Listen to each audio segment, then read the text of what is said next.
মাগরিবের নামাজ এশারের নামাজ পড়ে একটা মসজিদে শুয়ে পড়লেন আর শুয়ে শুয়ে হাদিস পড়তেছেন। কি পড়তেছেন?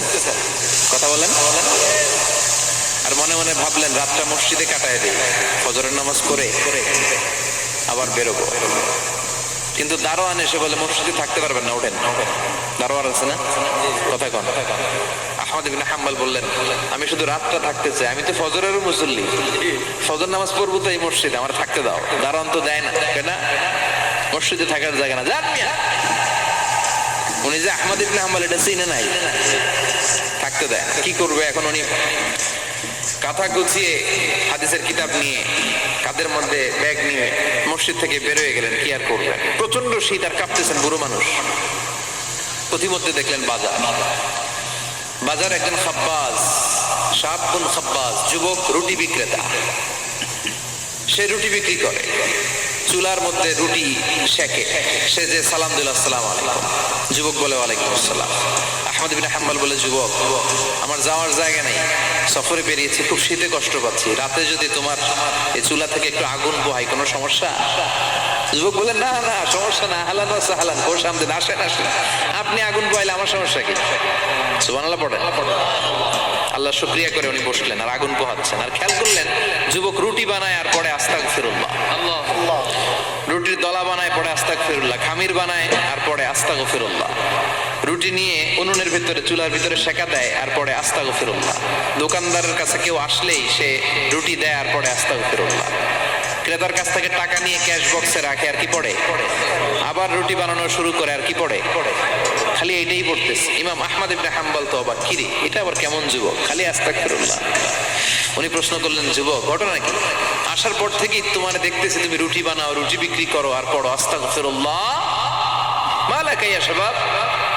যুবক বলে আস্তাগফিরুল্লাহ আমার সবচেয়ে বেশি পছন্দের আমল, আমি সব সময় আঠার মতে ইস্তেগফারের সাথে লেগে থাকি আর সব সময় পড়তে থাকি আস্তাগফিরুল্লাহ, আর এর বদৌলতে আল্লাহ আমারে মুস্তাজাবুদ দাওয়া বানিয়ে দিয়েছে। আহমদ ইবনে হাম্বল তো অবাক, আনতা মুস্তাজাবুদ দাওয়া, তুমি মুস্তাজাবুদ দাওয়া রুটিওয়ালা? আমি এত বছর হাদিস পড়াই, আমিও তো মুস্তাজাবুদ দাওয়া না, আর তুমি রুটি বেচো বাজারে, তুমি মুস্তাজাবুদ দাওয়া, তুমি দোয়া করলে সব কবুল হয়ে যায়? যুবক বলে না আনা মুস্তাজাবুদ দাওয়া, আমি আমার জীবনে যত দোয়া করেছি কবুল করে নিয়েছে কে? সব দোয়া কবুল করে নিয়েছে আল্লাহ, একটা দোয়া ছাড়া। কয়টা? আহমদ ইবনে হাম্বলের কৌতূহল, কিউরিয়াসিটি আরো বেড়ে গেল। কি? সব দোয়া কবুল হয়েছে একটা দোয়া ছাড়া। মাযালিকা দুআ ইয়া শাব, কি সেই দোয়া? যুবক এবার বলতে শুরু করলো আমার জীবনে যে দোয়াটা আল্লাহ কবুল করে নাই সেটা হচ্ছে আমি আল্লাহর কাছে অনেক চেয়েছি, অনেক দোয়া করেছি যে আল্লাহ শুনেছি এই জামানার সবচেয়ে বড় মুহাদ্দিস, তার নাম নাকি ইমাম আহমদ ইবনে হাম্বল, আল্লাহ তোমার কাছে আমার চাওয়া আমি যেন এই ইমাম আহমদ ইবনে হাম্বলের দেখে মরতে পারি, আমি যেন ইমাম আহমদ ইবনে হাম্বলের হাতে হাত রেখে মুসাফা করতে পারি আর তার কপালে একটা চুমু এঁকে দিতে পারি। আহমদ ইবনে হাম্বল আবেগপ্রবণ হয়ে গেলেন, চোখের পানি ছেড়ে দিলেন, বললেন যুবক তোমার এই দোয়াটাও কবুল হয়ে গিয়েছে। আহমদ ইবনে হাম্বলের দেখা সাক্ষাৎ পাওয়ার জন্য আহমদ ইবনে হাম্বলের বাড়িতে তোমার যাওয়ার দরকার নাই, আহমদ ইবনে হাম্বল তোমার দরবারে ছুটে এসেছে।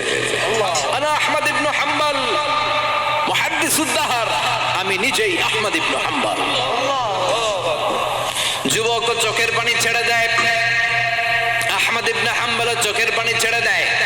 যুবক চিৎকার মেরে ইমাম আহমদ ইবনে হাম্বলকে জড়িয়ে ধরে, হাতে হাত রেখে মুসাফা করে, কপালের মধ্যে চুমু খায় আর আল্লাহর শুকরিয়া করে বলে ও ইমাম আসলে এই দোয়াটাও আল্লাহ আজকে কবুল করে নিল।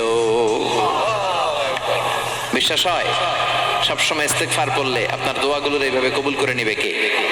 এই পাঁচটা জিনিস পাবেন সবসময় যদি ইস্তেগফারের সাথে লেগে থাকেন। রাজি আছেন তো? এজন্য বিশ্বনবী সব সময় নামাজে সালাম ফিরানোর পরে পড়তেন আস্তাগফিরুল্লাহ।